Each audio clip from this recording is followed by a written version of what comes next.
சொல்லுங்கள். செம்பியன் மாதேவி, குந்தவை தேவி, ஏன் நீங்கள் படிக்கிற ஔவையாராக இருக்கட்டும், கரைக்கால் அம்மையாராக இருக்கட்டும், பாண்டி மாதேவி, ஏன் இந்த மதுரையில் இருக்கிற மீனாட்சி, காஞ்சி ஆண்டான்னு சொல்கிற காஞ்சி காமாட்சி எல்லாம் தெய்வங்களாக தானே பார்த்தீங்க. அவங்க கூட ஆண்ட வரலாறு இருக்கான். பெண்ணை கூட தெய்வம் பார்க்குற இந்த பூமியில் நாங்கள் தான் பெண்ணுக்கு முன்னுரிமை கொடுத்தோம். எந்த முன்னுரிமை கொடுத்தீங்க? எங்கனக்குள்ளே கொடுத்தீங்க? கட்டின பொண்டாட்டி 4 பேருக்கு முன்னாடி நான் கட்டிட்டு வந்த தேவதாசி பெண் இவ தான் வைய. இதுக்கு பேர் முன்னுரிமை. ரொம்ப நல்லா இருக்குங்களா? இதை சொன்னவன் பெரியார். தமிழும் தமிழ்நாடும் நாசமாக போகிறவங்க மாதிரி தமிழை கேவலப்படுத்திக்கிட்டே இருந்தவன் தமிழர் தந்தையா? சொல்ல உங்களுக்கு கொஞ்சம் கூட வெக்கமான ஜோடி சொன்ன எதுவுமே கிடையாது. ஏன்னா நீங்கள் எல்லாத்துக்கும் பீப்பறிக்க அலையிறீங்க. உங்களுக்கு தேவை துட்டு, தேவைக்கு பொம்பளை, துட்டு. இதை தவிர வேறு என்ன உங்கள் திராவிட கட்சியோட கொள்கை? சொல்லுங்கள். கொள்கை நீங்கள் கொள்கைங்கிறீங்களே, என்ன கொள்கை? இருமொழி கொள்கை. பிறகு உறுதி எதுக்கு கொண்டு வந்தேன்னு கேட்டால் அதுக்கு பதில் கிடையாது. இருமொழி கொள்கை தானே, தமிழ் ஆங்கிலம், சரி ரைட்டு. உறுதி எதுக்கு கொண்டு வந்த?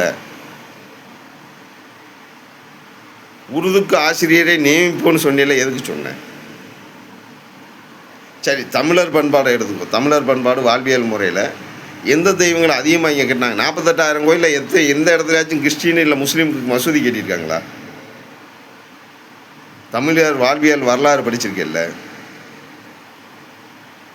அந்த வரலாறில் எந்த இடத்துலையாச்சும் தமிழர்கள் முஸ்லீமுக்கோ கிறிஸ்டினுக்கோ இது கட்டி வச்சுருக்காங்களா? இல்லை கொள்ளையடிக்க அவங்க திருப்பி சொல்கிறோம். கொள்ளையடிக்க வந்தவன்ட்ட நீ திருப்பி அவங்க நம்மகிட்ட இருந்து மாறி போனவங்க இந்த கதையெல்லாம் வேறு யார்ட்டையாச்சும் போய் சொல்லி எப்போ பார்த்தாலும் மாறி போனவங்கன்னா அங்கே வெளிநாட்டில் நடக்கிற பிரச்சனைக்கு இங்கேருந்து என்னத்துக்கு குரல் கொடுக்காங்க? சவுதிக்குள்ளே ஒரு முஸ்லீம் இன்னொரு முஸ்லீமுக்குள்ளே சண்டை போட்டுக்கிறான். உனக்கு என்ன பிரச்சனை? இங்கேருந்து என்னத்துக்கு பிறகு ஸ்ட்ரைக் பண்ணிய? நீ தான் அவன் வேறு நீ வேறேங்கிற, பிறகு எதுக்கு சவுண்டு கொடுக்க? நாங்கள் இங்கே உள்ள முஸ்லீம்களாம் ரத்த சொந்தம்னா பிற எதுக்கு எங்களை எங்கள் கோயில் எங்கள் வரலாறு எதுக்கு தடுக்கிற? ஏன் அழிக்கிற? அவன் உன்னை புகுத்தி வச்சுட்டு போனான்னா வெளியே போனவனே விட்டுருணும்டா. விட்டுருந்தா நீ சொல்கிறது ஏற்றுக்கலாம். ஆனால் நீ அவன் சொன்னதை விட அதிகமாக பண்ணுற. வெளிநாட்டில் கூட மதிக்கிறாங்க, ஆனால் இங்கே தான் கெடுக்குறீங்க. காரணம் என்ன? அரசியல்னு சொல்லிட்டு உங்கள் விளையாட்டுக்கு எல்லாத்தையும் பயன்படுத்துகிறீங்க. இதுக்கு இருக்கிற இந்தவங்களை புறாத்தி மூளைச்செலவு பண்ணி, என்னென்னு தெரியாதவங்களை புறாத்தி மூளைச்செலவு பண்ணி உங்களுக்கு ஆள் சேர்க்குறீங்க. இந்த மாதிரி கேடுகட்ட செயல் செய்கிறதுக்கு சிவனேன்னு நாட்டை விட்டு போயிருங்க.